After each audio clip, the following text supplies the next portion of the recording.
Welcome, folks, to the 14th of August Aries Working Group call.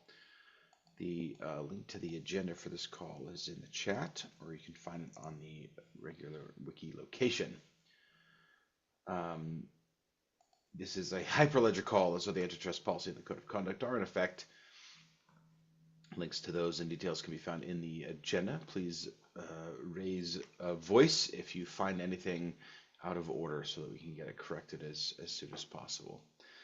Any introductions or new folks that want to introduce themselves today?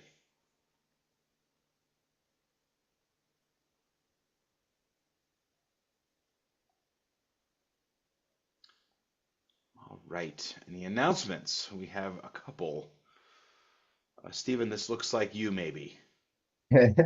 Might be. So we created a new documentation site for Akamai plugins.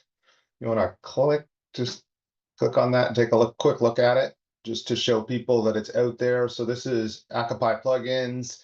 Basically took the content we had, added a page that lists all the plugins and the README for each of those. We'll evolve this as we go, but here's the information on each plugin. So the whole idea here is to have more of a store atmosphere for plugins so that people are aware you can create plugins really simply, and B, you can use plugins really simply. So allowing for expanding Akamai kind of independently, without having to build into the core of Akamai. So that is out there. And that's part of our 1.0 efforts that are occurring. And then the second one I added as well is about new DID efforts that are happening in the community. So DID working group is active at the W3C. So that's the first one. This is before this one. You jumped a little ahead, but the DID working group has been inactive since DIDs became a thing at the W3C, since the standard was ratified, if you will, or switched from being a proposal to in effect. So the DID working group has started up. It has a limited scope of what it can do, largely maintenance on the existing spec. But there are weekly conversations going on about DIDs and how to evolve DIDs and how to evolve the DID resolution specification. And so lots of interesting things going on for those interested in DIDs. Basically, a whole bunch of us sort of worked hard on getting DIDs there and using DIDs and standardizing them. And then a number of people in the world that joined in sort of said, I don't know what to do with DIDs, so I'm just going to fall back to the old methods. And I'm just going to use you know, X509 certs and that for signing things, and we'll just leave it at that. And so this is an effort to rekindle the standardization of DIDs and tighten up the specification to lead to people using them more aggressively. The second part is a letter of intent to standardize DID methods that was created by a combination of folks at W3C, Manu Sporny, and Kim Hamilton Duffy at DIF for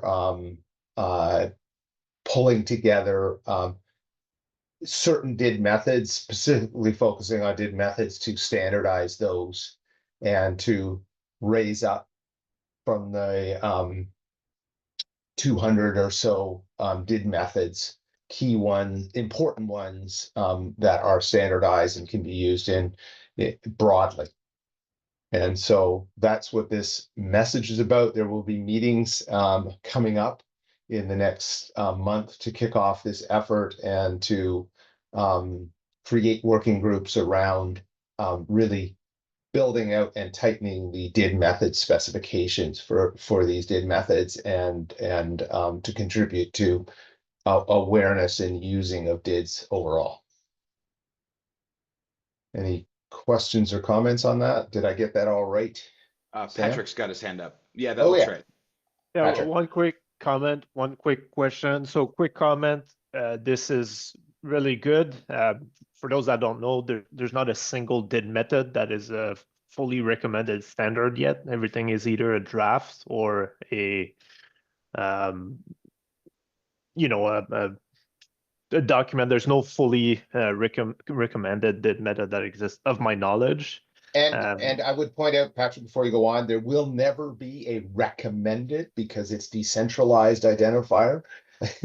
And so this But is part of the tension between, but the standards themselves, the method standards could be more formalized, and that's what we're after, not necessarily to be recommended per se. But anyway, keep going. okay, by recommended, I meant more like the maturity of the specification. Exactly. Okay, good. Okay. Yeah, The second thing, so on Tuesday at the weekly CCG meeting, they also mentioned that there's going to be a new W3C CCG group relating to this. So I'm not sure yeah. if the group you mentioned is the same one or it's like two different groups. So the DID working group and this new CCG group, are they two separate things? Do you know that So or? the DID working group is so there's a difference between a community group and a working group. So a working group is very formal in W3C, and so the Mhm. DID working group has a specific charter and so on. This will be, I believe, a community group working on DIDs, and will be aligned with the identifier working group in diff. So it is Awesome. the same thing, yes. All right. Yeah, this is great. Cool. Stephen, another question. Notably, did peer is not present in the self-resolvable. Yeah, Was there yeah. controversy about that, Um, or was it I just don't omitted? know. It just, I think just omitted. Everything I talk about, I always push it as I would put it into a fourth category. Well, it is Um, self-resolvable. It just not isn't single key, right? So right, it exactly. fits kind of halfway between like Exactly. is Yeah, the yeah anyway. So okay, I'm happy to pursue. I was just wondering if you had any But knowledge yeah. about that. No, no. sorry if I'm wrong, but it's self-resolvable, but just for a specific entity, from what I understand, because Exactly. it's self-resolvable by querying your own database. No, It's it can all the information can come straight out of the actual DID itself, the same way the DID key and DJWK are possible. okay, and that might maybe one of my misunderstanding about how did peer work. Yeah. I thought did peer was a did created once a connection between two entities was established, and only them can know the It is, but they only value. know it because of they're the only people that have the DID. All the information is still self-resolvable entirely out of the DID string itself. Okay, Yeah. interesting. Good to know. Yeah. I need to get more up to speed on that. Look at DID Peer 4 if you're interested. That's we've learned a lot. DID Peer 4 is the recommended method at this point within DID Peer. Yeah. Sounds good. So, yeah. Cool. Okay. Awesome. That's a lot of announcements and very good. The good work moving forward. Any other announcements? All right, any release status or work updates? Occupy is so close to 1.0. It could happen today, depending on time and availability and so on. But release 6, RC6 of 1.0 has had no issues. We don't have anything more. We plan to merge into it. I'll probably do an update to the README to reference the new plugin um, documentation. But other than that, I suspect that Akapai will go out by today or tomorrow 1.0, which we're pretty excited about. That is pretty exciting. Patrick, you got your hand up again. Yeah, just want to keep on the radar. I'm still one thing I'm working on and preparing once 1.0 is released is to make Akapai interfaceable with the W3C test suites. So it's currently I have a fork. It's currently passing a lot of the test suite for VCDM 2.0 and data integrity test. It's interoperable with notably the digital bazaar solution and a few other implementations for the VC API. So Very cool. Yeah, for the VC API. Yeah, that's yeah, which specifically. is like exposing Yeah, yeah. signature suites and stuff But like that. you'd only said W3C before, so being Yeah. more specific about what exactly meant is helpful. Cool. That's excellent work. Thank you. That's good. Other release status or notes?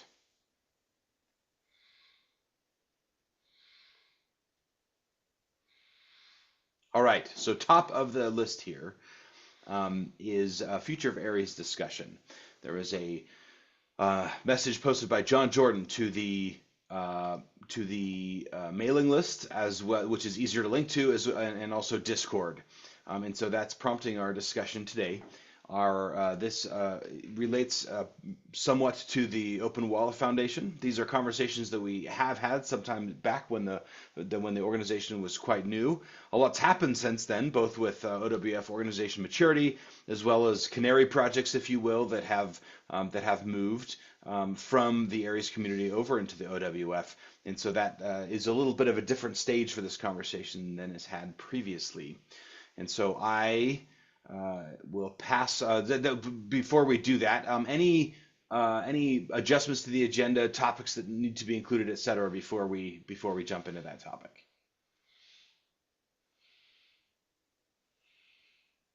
Okay. With that, I will pass screen sharing over to Stephen. So I thought the best way to do this was sort of put on my BC Gov hat and talk about what BC Gov is proposing. You can see my screen, just confirm. Yes. Yep.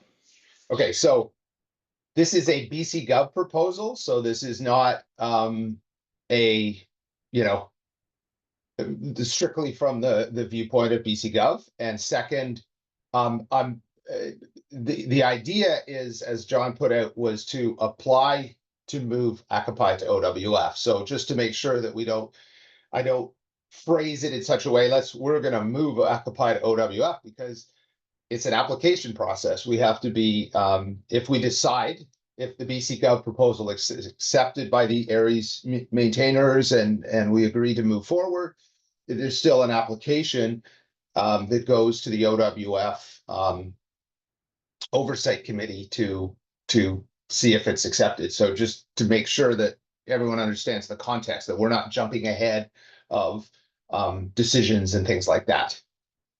And that's the that's the point of this discussion. So the LF digital trust space is evolving, and I use the quoted term digital trust, which encompasses decentralized trust and more. So Hyperledger started it out with blockchain-centric open source, eventually adding some specs to it. Decentralized Identity Foundation came along soon after to to do decentralized identity, but less focused on blockchain things like Fabric and things like that, but more on identity itself with a series of working groups and specs. Trust over IP came along, governance profiles, interoperability profiles, stack profiles, if you will, and specifications.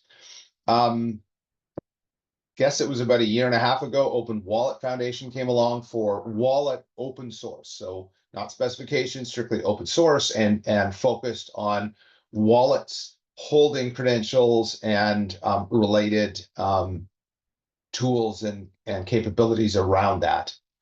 And finally, just recently was the announcement of LF Digital Trust, which is an umbrella organization, and it really evolves from Hyperledger.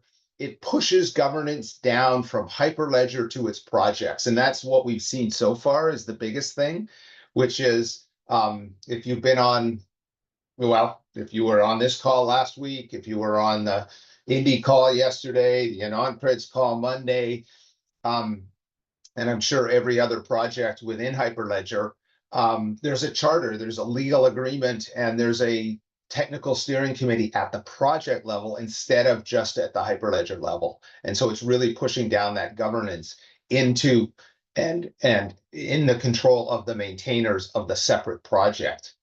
And basically frees them up to operate independently. And so each project can do can sort of evolve as it wants based on what the maintainers want.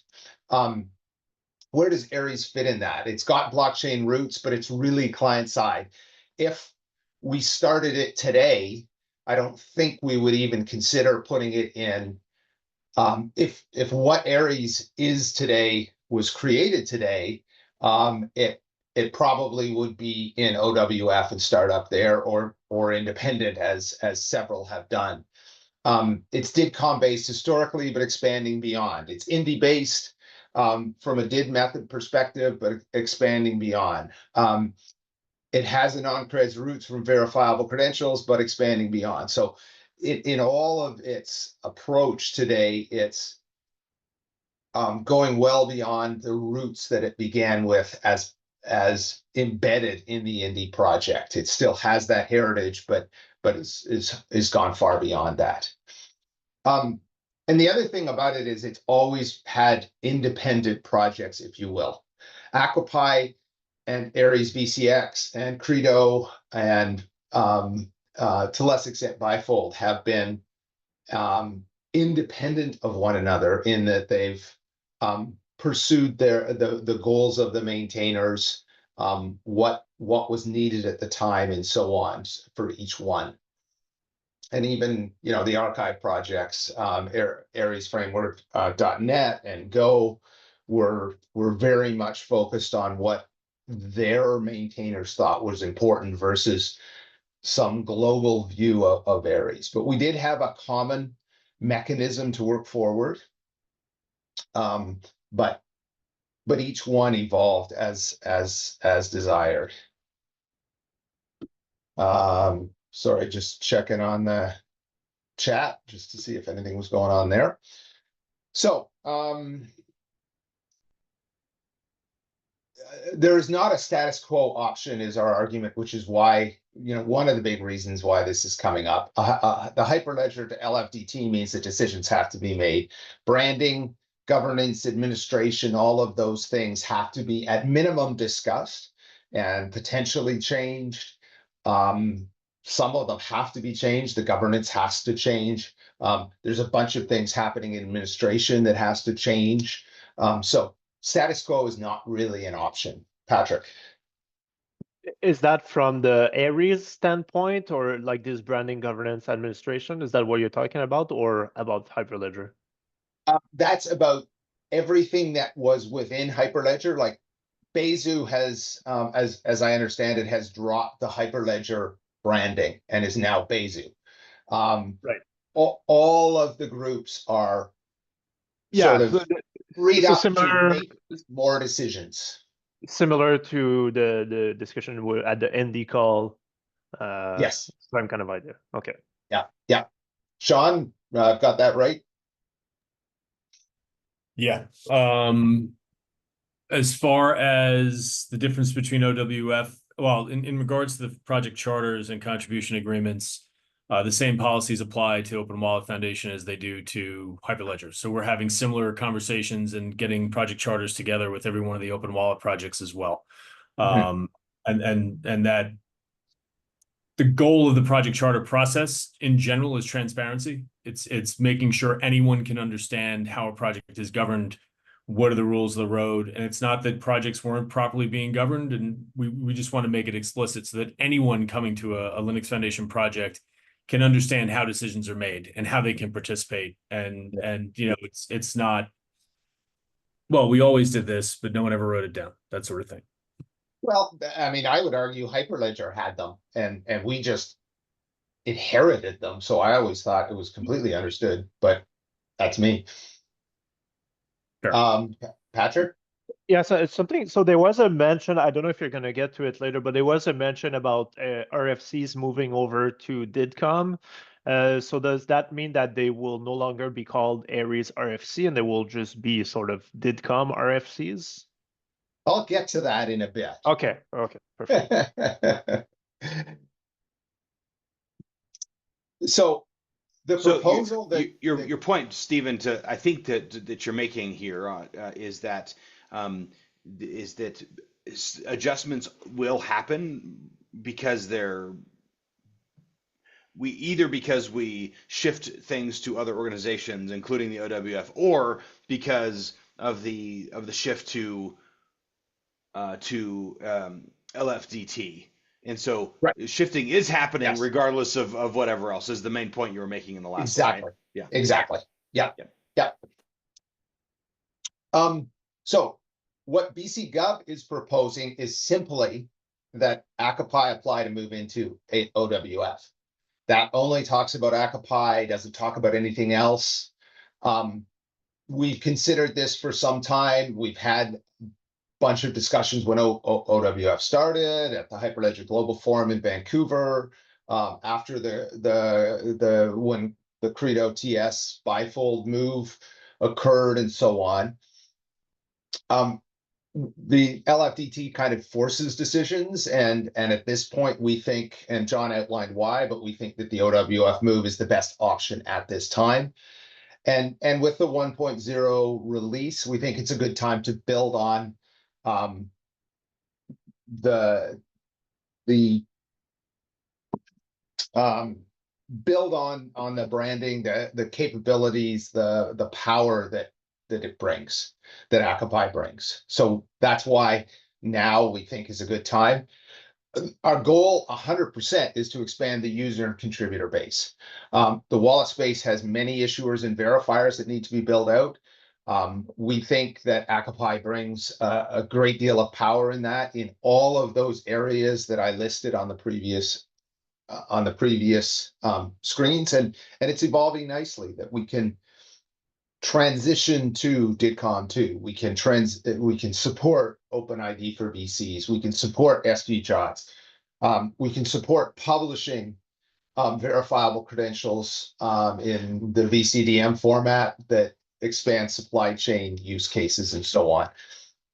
All of these have been demonstrated, and so we think it's a good fit for that space, going outside of the considered blockchain space of Hyperledger. But that brings over a bunch of other things. As I said, all BC is proposing right now is apply to this, but of course we've thought about other things and want other possibilities to be considered. So Hyperledger Indy would obviously, to us, remain with LFDT and remain with the Hyperledger branding. Non-creds to OWF, although that's less certain, but a non-creds there. But as well, there's all sorts of other BBS and ZKP based credential efforts going on, and figuring out how to fit that in with those is important. DID work such as DID TDW will move to those DID and W3C efforts that we talked about earlier in the call. This is the one that Patrick alluded to. It certainly seems obvious that the DIDCOM protocols within the Aries RFC moves to the DIDCOM, move to join in with the DIDCOM work happening at DIF. So the DIDCOM working group and aligned with the DIDCOM V2 spec. There's a few protocols that are part of the DIDCOM V2 specification, but all of the Aries RFCs that are DIDCOM protocols certainly fit there. Whether all of them move, I've thought about and sort of wondered about, but certainly a large set of them. AIP would seem to move, would seem more appropriate to move to OWF as a stack, kind of like what Trust over IP was defining as part of its technical stack, that the AIP says, oh, here are the DIDCOM protocols that we support. And so that profile might be better moved over to OWF. Patrick. Maybe I think Akif has his hand. Did I see IK Fraser's hand? I did, but I thought maybe I'd wait till the end. My question is just more around, are we worried about RFCs becoming fragmented by having them all live in different places? Like, do we want to have a resource that where there's a central location to find all these things? Well, I think many of the RFCs are, and certainly the actively worked and used ones are DIDCOM protocols. And so those to me completely belong with all of the other DIDCOM work. So I think the answer to fragmentation is actually profiles wherever they live. Yeah. In the sense that their different stuff will live in different places for different purposes. But the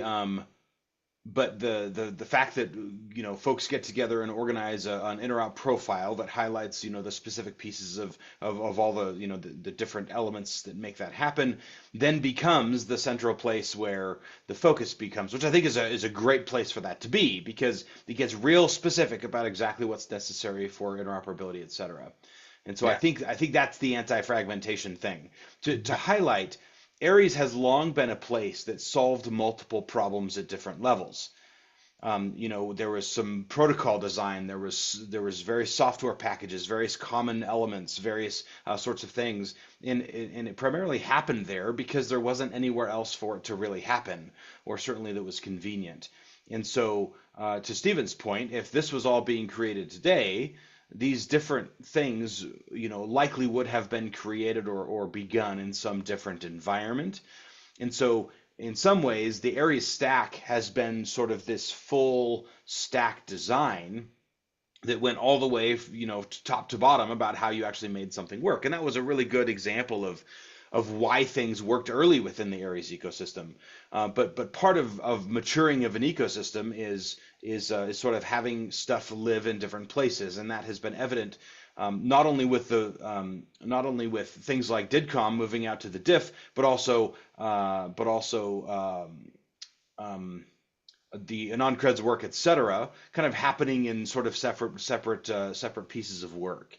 And so I think so that's why we haven't seen, I think, historically a ton of fragmentation, but I don't think it's a bad thing, and I think it's easily fightable with or manageable, maybe is a better word, with profiles that are created in various places for those purposes. Sorry, that was really long-winded, but that's my response to that. That's great. Colton's got his hand up, so let's go to Colton. Yeah, so with the mention of interop and the various interop profiles, one of the things that has been in the profiles in the past has been, or the Aries interop profiles, is things like issue credentials and presentations. However, since the DIDCOM, since DIDCOM is less focused about verifiable credentials and more focused about the identity aspect and the the communication mechanisms of DIDCOM itself. One of the things that I've been looking into as of this past week or whatnot is putting together an interopathon with DIDCOM itself, just to try to move people to DIDCOM v2 and make sure that people can start communicating there. But that has nothing to do with verifiable credentials. And verifiable credential, like with all the different systems, you can do that over DIDCOM. You can now start doing that over OpenID for VC, and each one of the each thing has its own place and time, at least from my perspective. And in the past, Aries was the one place to do it, but now we've got, as has been previously stated, other places that are better to do that kind of thing.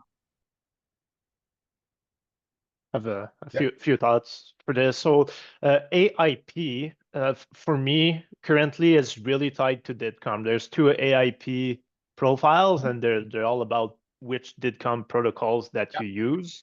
The AIP v2 having two different credential formats, which to me, in my view, when you talk about a profile, it's a combination of things like a specific DID method, a specific credential format, a specific cryptographic suite, a specific exchange mechanism.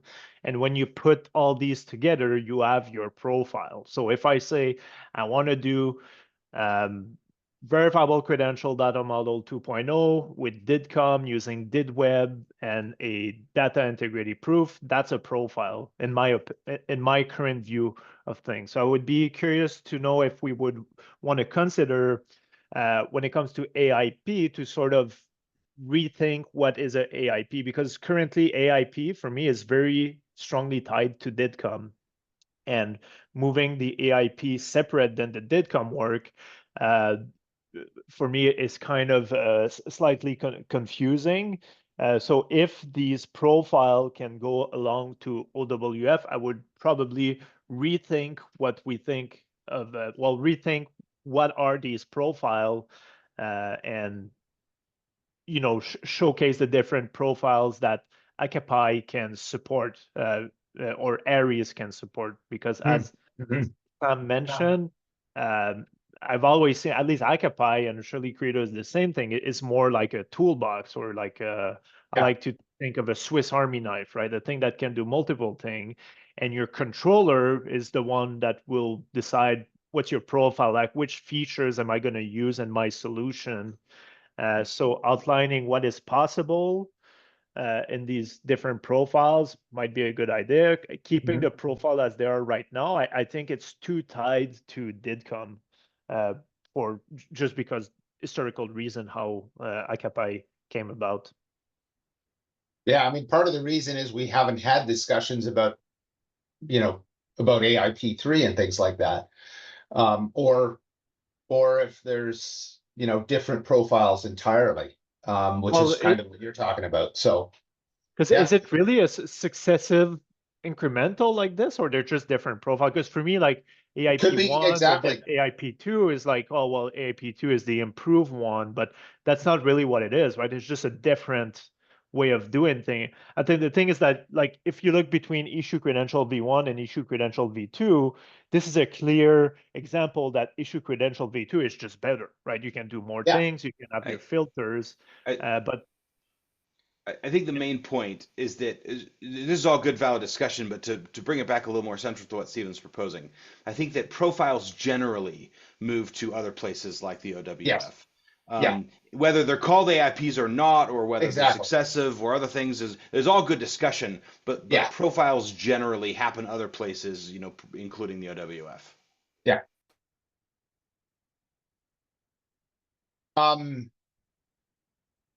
Aries agent test harness, talked about that. Well, I think I talked about that, but diff remain DIDCOM focused or move to OWF and expand to cover the evolving list of protocols. Either way, we need to continue some sort of interoperability capability. And there's different ways of doing that. Patrick's been working with a bunch with supply chain interoperability, test suites, VC API test suite, and they do it in a slightly different way, but quite similar. And so we could evolve Aries agent test harness as necessary to cover, be very DIDCOM focused, and then have something else for the other protocols. Perfectly viable, something aligned with the different profiles that might come out. Patrick? Yeah, quick note for that. So a bit of a insider discussion we've been having, like designing test suite at Digital Bazaar, is that every test suite kind of have a small interrupt portion, but one thing we're starting to realize is that interrupt should be treated as its own thing. And I believe that Aries Agent Test Harness is currently the best, sort of interrupt design test suites. It's the most comprehensive, the most configurable of all the ones I've seen. So I would, one thing I want to do is to, explore using Aries Agent Test Harness as just a, implementation test harness for W3C stuff, which could be added there. So I think that could be an interesting direction to go. It seems like this doesn't have a real house where it's going to move. Like that doesn't seem to be There's like two suggestions here, if I understand, either diff Yeah. or open wallet foundation. Yeah. Aries VCX up to the maintainers. I know I shared a note with James on that, and they're considering what they're going to do and things like that. We're not involved with their maintainers. BCGov is not, so that's again kind of an independent. Other questions is, does Aries remain an umbrella project or split into separate projects? This is a fairly big one. Aries sub-projects have always been pretty independent from one another. I talked about that earlier about how, Credo did what it did. Aries VCX evolved pretty independently. It had a starting place and then evolved from there and so on. So that's been largely that way. Veramo and Identis, if you ever look at their proposals when they started as projects, it could have been, you could have put the word Aries at the start of it and it would have been identical, but they chose not to join Aries at all and deliberately stay independent from Aries. Credo split away from Aries. So do we have the projects remain together or do we split them into separate projects?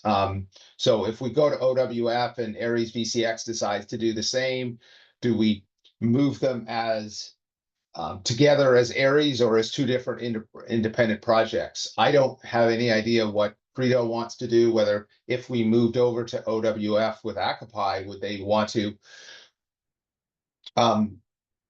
join in as a single project or not? Patrick. Just my personal point of view, what I would like to see, I think, is that Akapai becomes Aries and Aries VCX finds another name, but that's just my selfish approach. That's an interesting idea. Yeah. I mean, it is to some, that is the way it's seen, that just the way that you used to, back in the early days, whenever you said Hyperledger, you really meant Fabric, or many people did. And we had to battle that, if you will, when in the indie and Aries world. So but yeah, maybe you're right.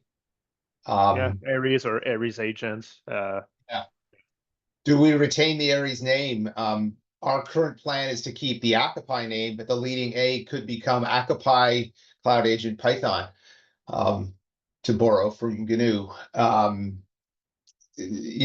There's various ways we could handle it, whether we carry it. So the question that we have is, does Aries help or does it carry baggage in the perception of others? Well, one thing I would like to add,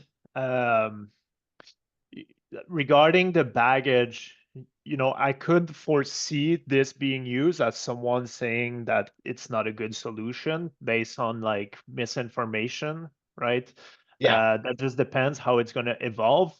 But it's got baggage, but it also has positive baggage, right? Yeah. It's been on many shortlisted lists. It's just there's a misconception, and I've seen people say Aries doesn't do VC, right? Like things like this, which is just false for quite a few years. So yeah.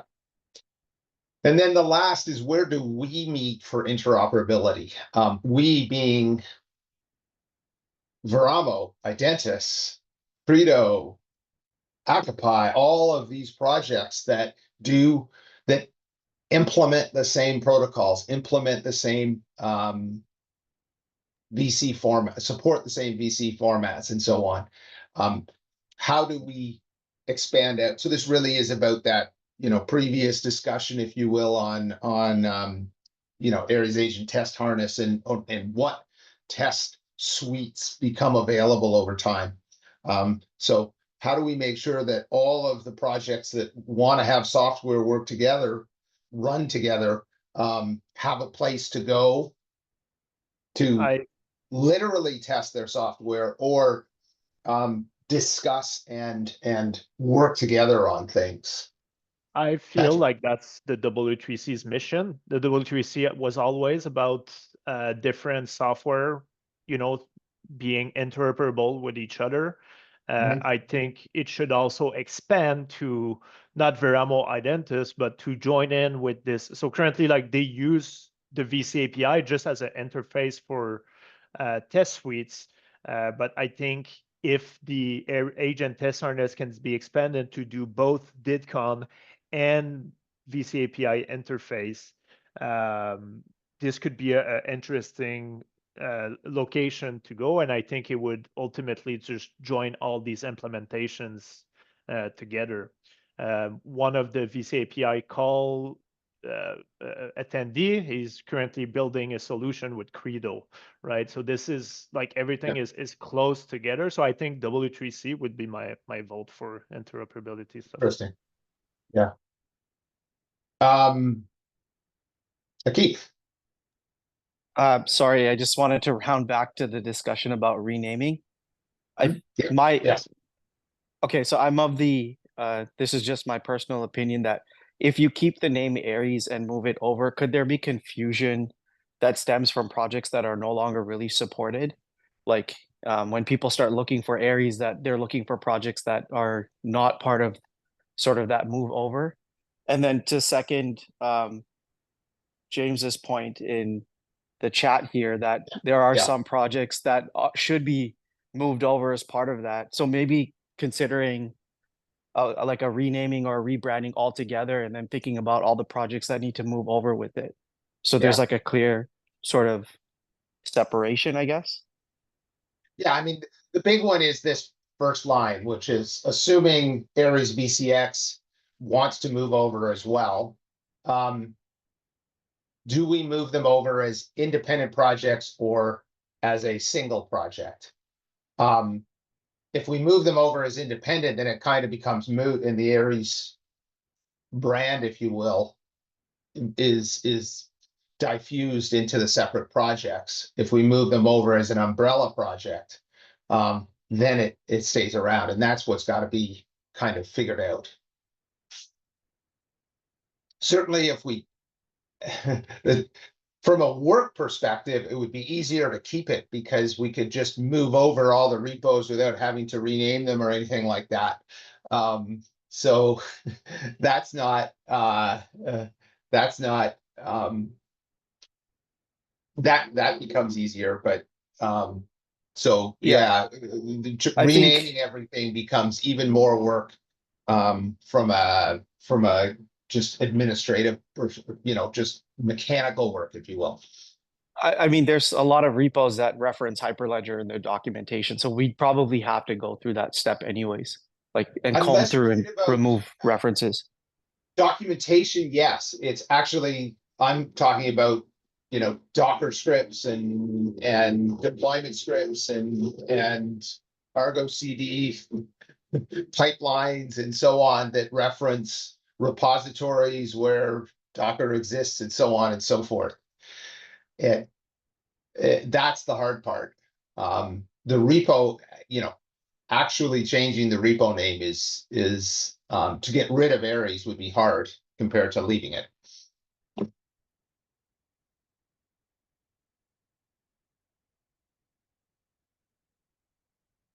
I think there's on the third point there's the one of the reasons why the Aries call has remained relevant, even with lots of projects happening in different places, is because there doesn't seem to be a very good location for practical discussions around existing software projects.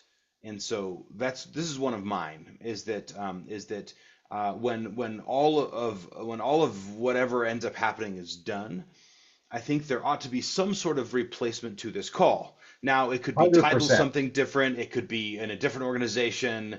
It could do all of those things. But I still having a place where similar concepts can come up, and hopefully other ones too, right? But like other topics or of interest can be discussed. I think it is really valuable. A call where we can get together, we can talk about stuff, we can wonder out loud, we can ask questions, and all of those things. I think is one of the things that I think I'm most interested in preserving as part of this.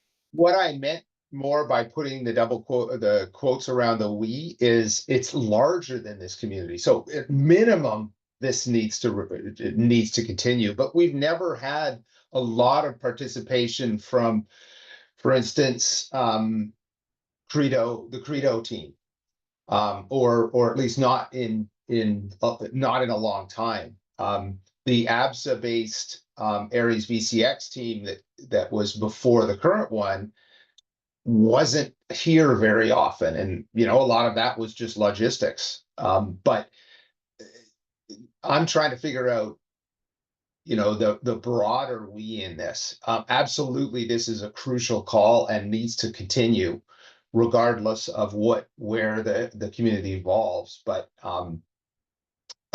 we want to expand those that join into it to all the projects that we want to be able to interact with. We want deployments of each other's software to interact with. And it's how do we do that from a conversational perspective, but how do we also do it from a test suite perspective? I think that's really what I was aiming for. But from a discussion, this meeting is absolutely crucial. That's all I had for the discussions. We would like to move relatively quickly in putting together a proposal, putting together an application. So we'll probably continue with this at the ACPUG meeting to sort of say, okay, maintainers, are we good with putting an application together?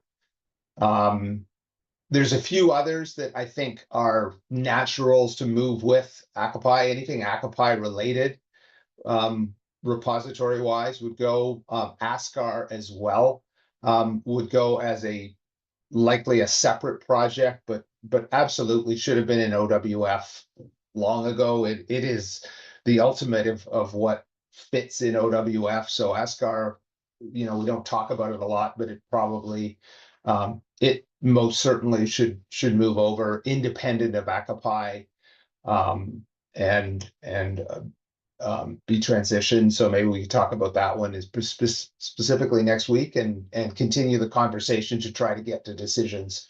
One of the things we don't do, we've never done well, as Sam points out, is more, we don't have the chairman of the technical steering committee that drives votes, and we have votes, and we do try to figure out how best to make a decision so we can actually act. So I'd like that, us to really focus on being able to say, come up with a mechanism, say, yeah, we're going to do something. And maybe it's nothing, but make a decision on it. So as you go through this week, ACAPUG on Tuesday and this meeting next week, maybe we can push for getting those decisions made.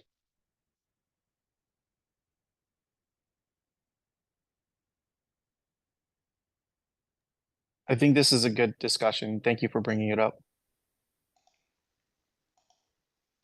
It's very important discussion. We have further topics.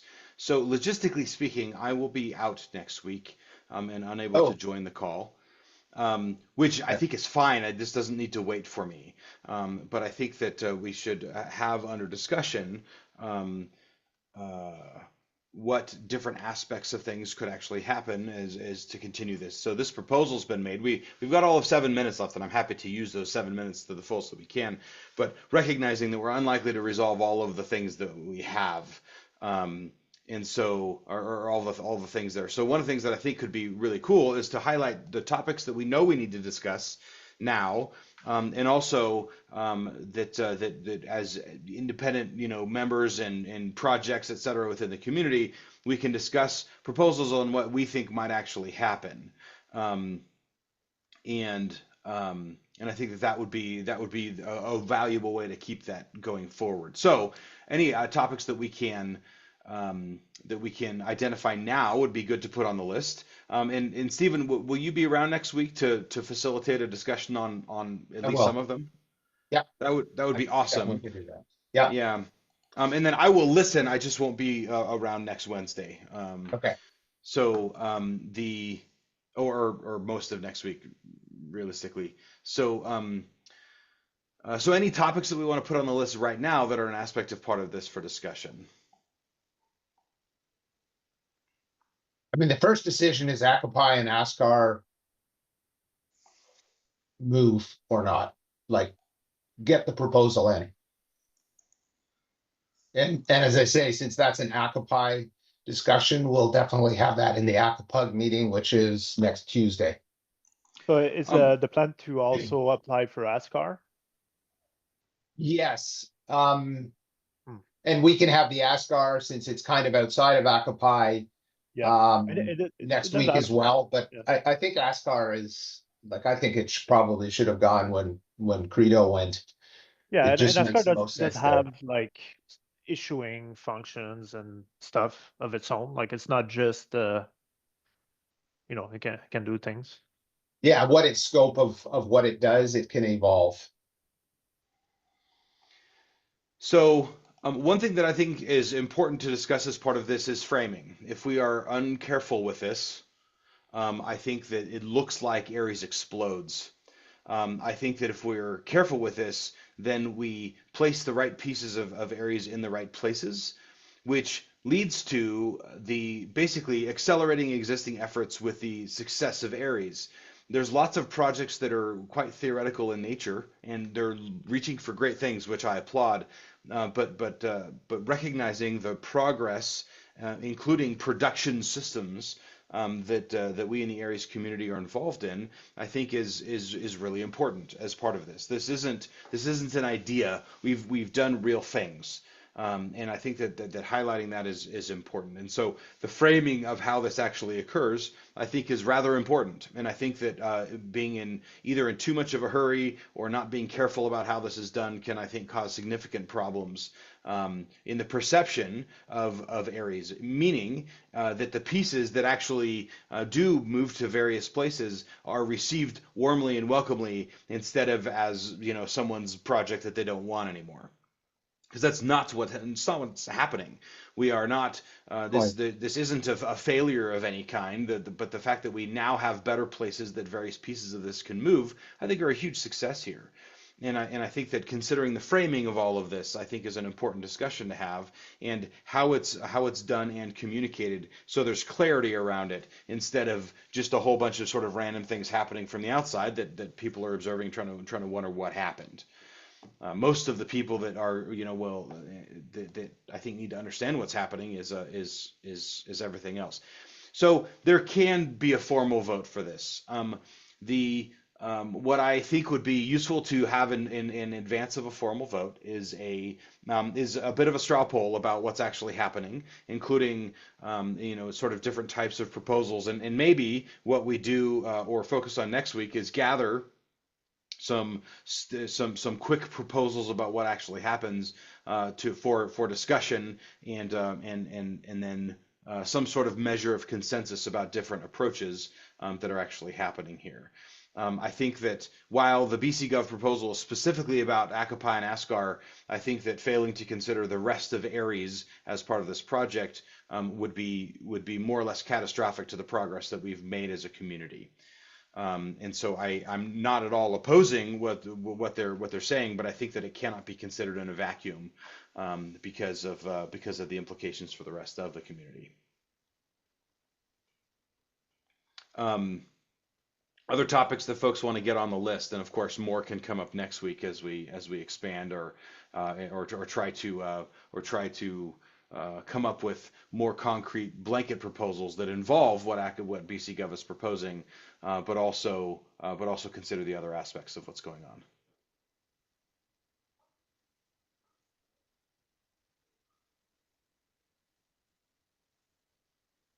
I guess the question of the Aries RFCs. We got into the idea that they are not a single Type of thing. a single thing. There's concept ones, there's DIDCOM ones, and there's non-DIDCOM ones, and so So triage. what to do with that? So a triage of what goes where. We did a triage as far as, here's the ones we can ignore, if you will, that are, not evolving, so that might make that easier. And then the other question there becomes, whether, well, I guess I think profiles is just a future. AIP exists and it will not change as it is, AIP2 exists. It's not like it's going to disappear. It exists. The question of future profiles, that becomes left to the future. So I'm less concerned about that. There's also an option to preserve Aries RFCs in a specific manner, but in a read-only manner, that can then be referenced and extended in other places, which allows for the retention of knowledge to still exist there, but then new work to in reference, but new work to happen in other areas, which I think might be one mechanism we consider for Aries RFCs. And so in some sense, they might not need to actually move at all, but rather be archived as a sense, so that they are still referenceable with the URIs ideally that they have, but there's no new work happening there, and that might be a logistically convenient way to make that happen. So I've got triage there. We are out of time, and so Stephen's going to continue this conversation next week, with different aspects, and I would love to see. My time off timing is inconvenient, but it's been arranged for a while, and it's not something I can easily change. I would love to see blanket proposals that involve the proposals of what actually happened to all of this stuff, so that we can kind of consider that and make it happen. So I think that's really good. But at this point, we're not seeking a decision today, but I think there could be efforts, ideally fairly quickly, so that we don't dwell on this too long, about what proposal we actually accept, and then what we actually need to do and to coordinate as part of that effort, for that to occur. So thank you everyone for coming. This has been a fantastic discussion. Please think about, take notes, share stuff in the Discord channel. And then be ready for next week, so that these conversations can continue and we can make really good progress, securing the future of all of this work. Thank you for coming, and we will see you all in the future.